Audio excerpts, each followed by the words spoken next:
mengucapkan atau menulis baitun, pada hakikatnya kita menulis atau mengucapkan satu kalimat lengkap.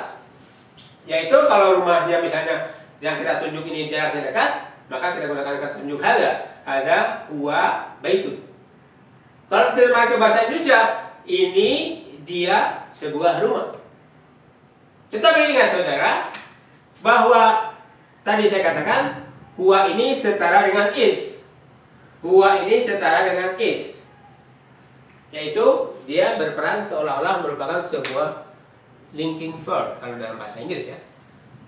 Kalau sebuah kata kerja bantu.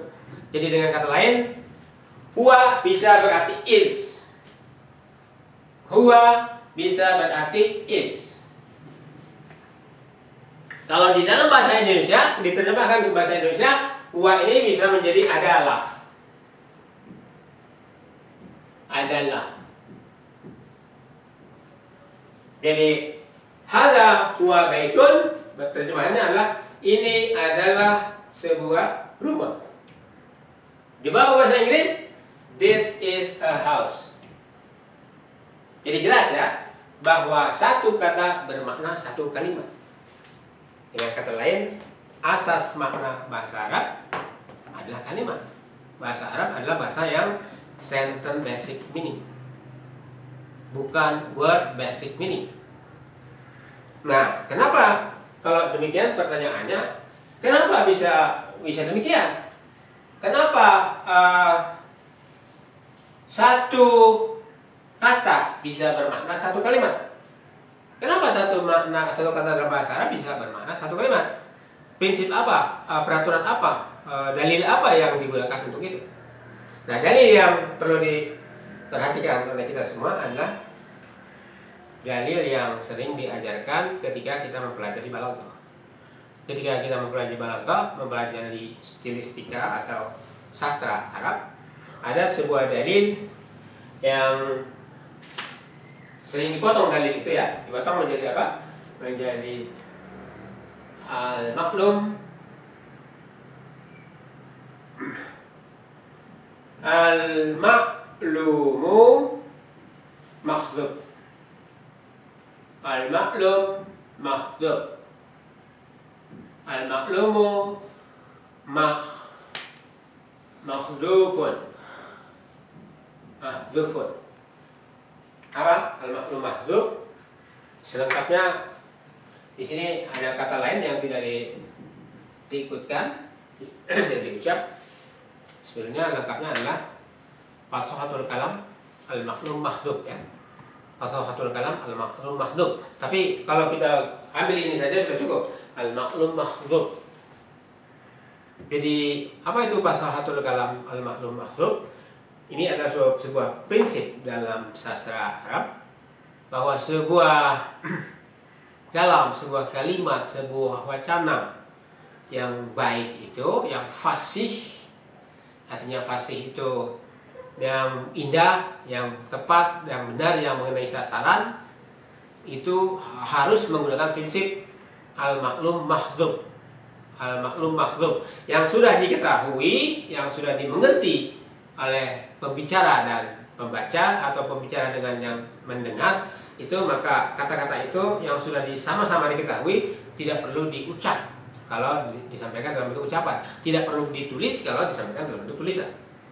Jadi dengan kata lain, bila dalam kata baitun ini kita sudah tahu bahwa di sini ada huwa dan hadza misalnya, kita sudah paham bahwa kata huwa dan hadza itu memang ada dan sudah kita mengerti, kita mengucapkan baitun saja sudah cukup, tidak kata hadza dan huwanya tidak usah diucap.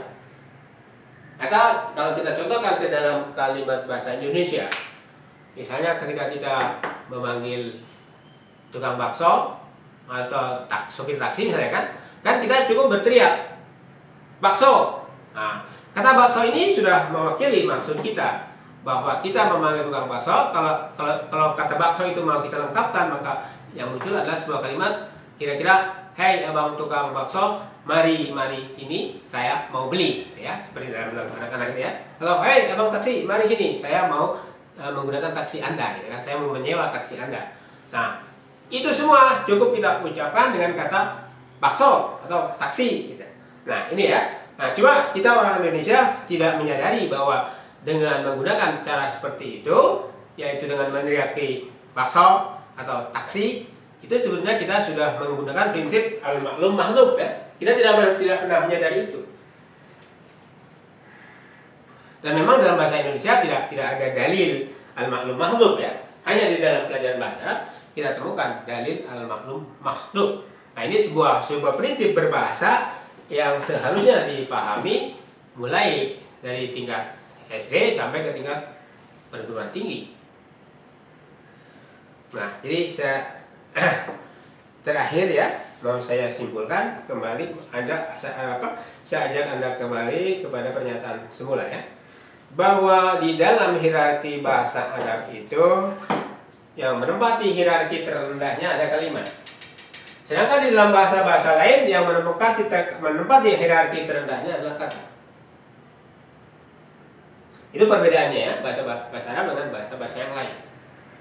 Jadi saya ulangi, satu kata dalam bahasa Arab pada hakikatnya mewakili makna satu kalimat. Sedangkan di dalam bahasa-bahasa lain, satu kata ya bermakna sebuah kata.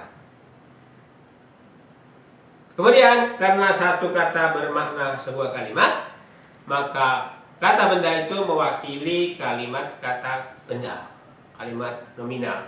Kata kerja mewakili kalimat kata kerja atau kalimat verbal.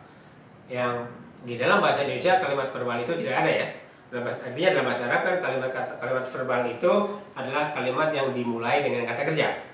Itu tidak ada di dalam bahasa Indonesia. Jadi kalau kita membaca Al-Quran, membaca hadis, kita temukan kalimat kata kerja di belah fi'il ya, maka itu semua pasti akan kita terjemahkan menjadi kalimat kata benda ya, menjadi kalimat nominal. Saya kira demikian juga dalam bahasa Inggris ya. Jadi yang benar-benar menggunakan kalimat verbal itu hanya bahasa Arab. Saya kira demikian untuk pertemuan kali ini. Mudah-mudahan saudara bisa memahami dan bisa bermanfaat. Lebih lanjut kita akan mengkaji bahasa ini secara lebih lengkap, secara perlahan-lahan ya. Terima kasih atas perhatian Anda. Wabillahi taufiq wal hidayah. Wassalamualaikum warahmatullahi wabarakatuh.